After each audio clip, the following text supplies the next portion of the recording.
beloved Boss Mike Cervera.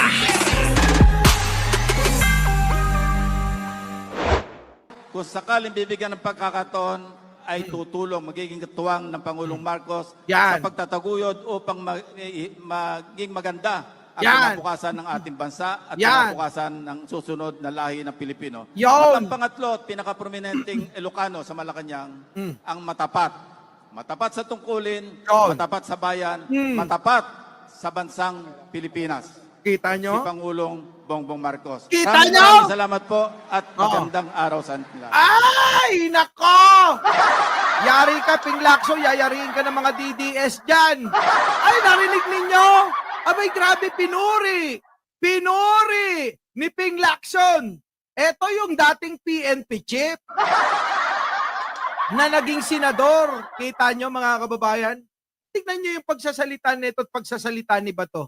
Abay, malayong malayo. Di po ba?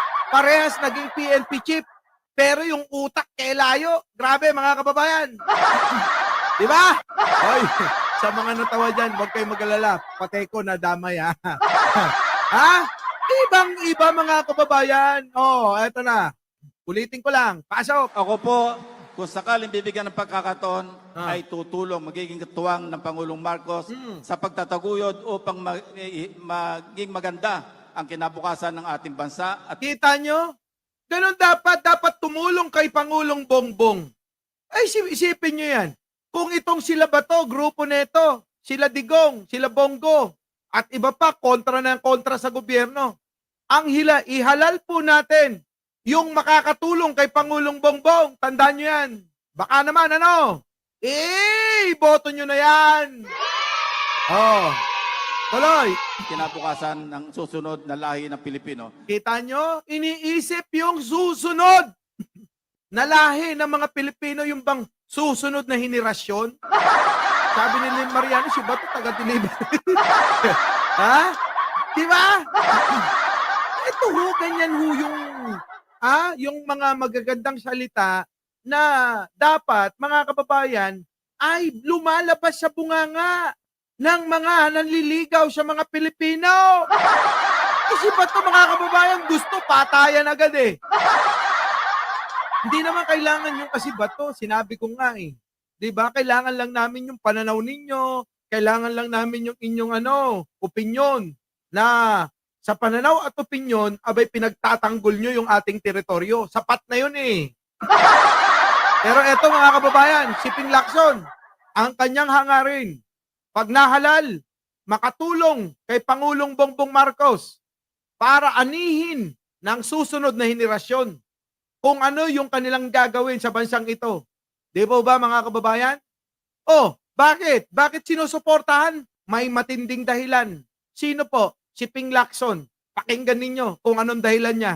Matang pangatlo at pinakaprominenteng Ilocano sa Malacanang, Oh,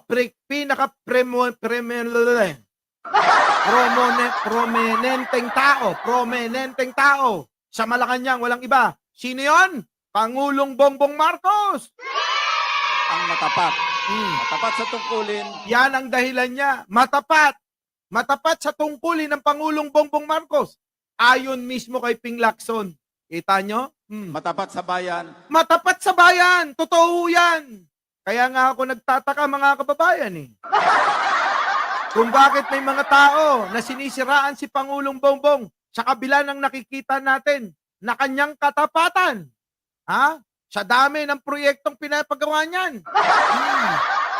matapat sa bansang Pilipinas. Correct, matapat. Bakit ho, mga kababayan? Kasi ho, pinagtatanggol niya yung ating bansa, yung mga teritoryo natin eh. Ganun ho katapat si Pangulong Bongbong. Di ba? At, mga kababayan, ano pa?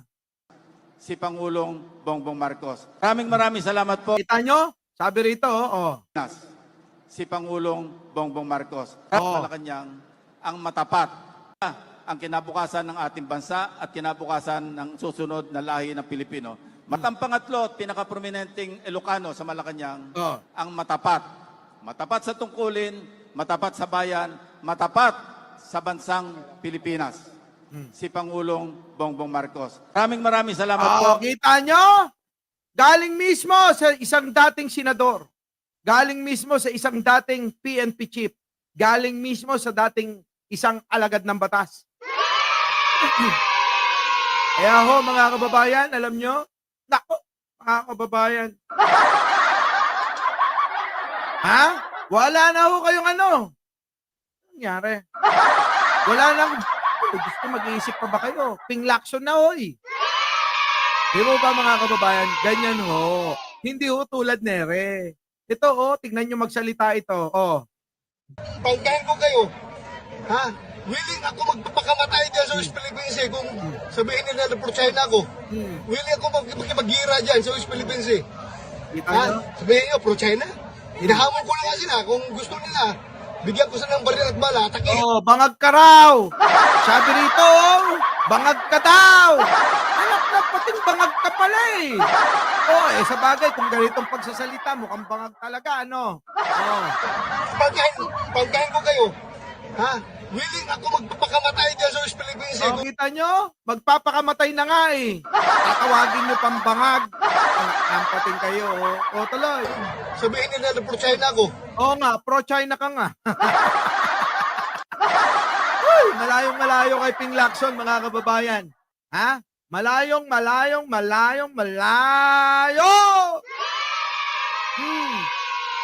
Asok!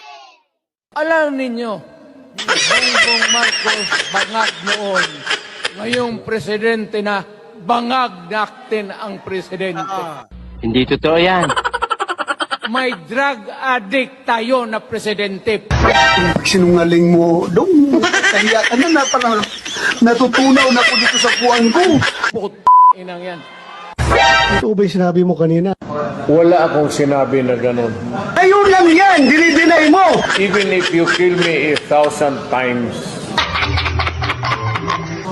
wala akong sinabi na ganun. Deny ka ng deny! Tapos ngayon, maghanap ka ng ibang alibay.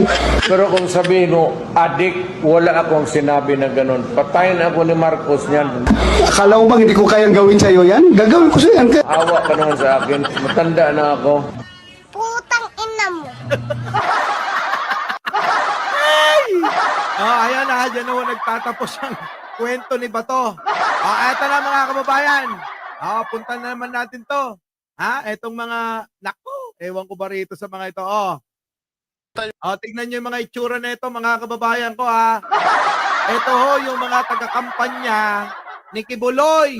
Ito ho, Etong mga ito, itong mga taong to. Ang mga humihimot sa wet packs ni Kibuloy. Pasok. Diyan mo talaga makikita yung kakapalan ng pagmumukha ni itong presidente natin. Paano mo nasabi? Mantakin mo, may lakas ka pa ng... Sino kaya mas makapala mo ka? Tignan mo nga si Digong, oh.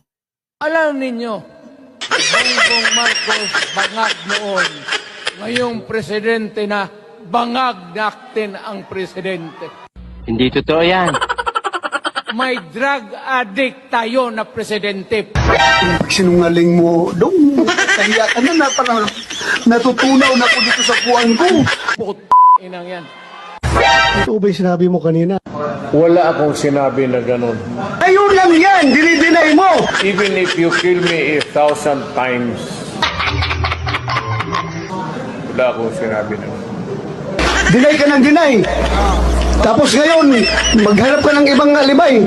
Pero kung sabihin mo, adik, wala akong sinabi na ganun. Patayin ako ni Marcos niyan. Akala mo bang hindi ko kayang gawin sa'yo yan? Gagawin ko sa'yo yan. Awa ka naman sa akin. Matanda na ako. Putang ina mo. Ano kayo ngayon? Tingnan nyo, sino ang bangag? Our beloved Boss Mike Cervera.